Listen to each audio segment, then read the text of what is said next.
I really want to welcome everyone to the Checkma Center, and I hope that this program brings you not only the enlightenment, but also the joy, the self-satisfaction and learning, because I really believe in lifelong learning, and that you can take these skills and you can transfer them to whatever you choose to do in the future. So with that, I'd like to say, Chenkwa Mantomi, I hold up my hands to each and every one of you.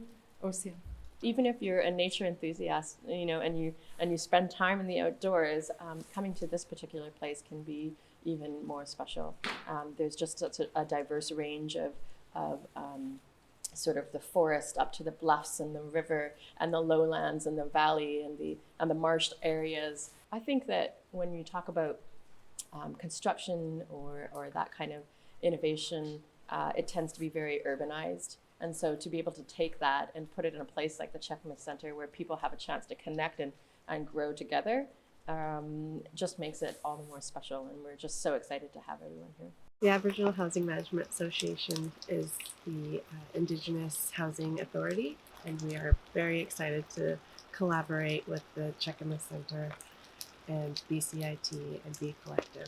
So a little bit about the course that we're running. It's really introducing what a net zero energy ready building is. And so in a nutshell, if we can make our enclosures so energy efficient that maybe we can be supplementing our use of fossil fuels with on-site renewable energy.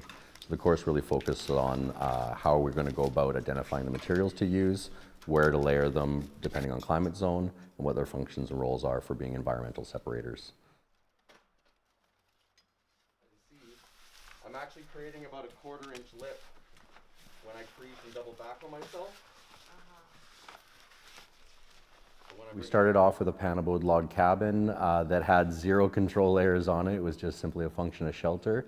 And we started layering it and protecting it from the environmental impacts that happen that can cause decay and rot. Robust, so I'm not too worried about marking or tearing my... So we started with an air barrier. We approached installing better windows. And then we added a couple layers of exterior insulation because the cabin had 0 insulation before. If you do, you have to repair it. And I kind of feel like we've given the cabin an extra 50 years of life. Is water deflection, water shedding surface, water resistant barrier, thermal barrier, air barrier, and vapor control. The instructors made everything more comfortable. They're very straightforward on everything that they had to teach you, and even if you did something wrong, it wasn't like a big mistake. I made a couple mistakes, but it was a learning experience. I would say just take the course. Just take it. It's a really good learning opportunity. Length of the next piece is. So every time you hand a piece, you're giving a number to the cutter, cutting the next It's really great to just leave something physical behind from all of the work that we've been doing and the things we've been learning.